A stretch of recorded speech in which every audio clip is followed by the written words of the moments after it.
Hello everyone, welcome to our channel. Well, this video is about how you can turn on layout. So without further delay, let's start. First, make sure that you're opening your Discord app through browser. I'm opening here through Chrome. Now in the search bar, type Discord and select the option.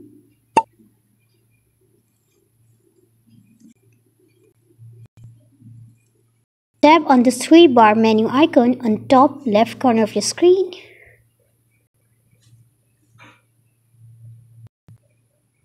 Now here at the bottom bar, you can see this user setting icon. Tap on it.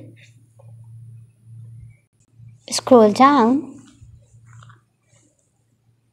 Well, due to some reasons, I'm not having the option. Below this advanced option, you will get gaming settings option.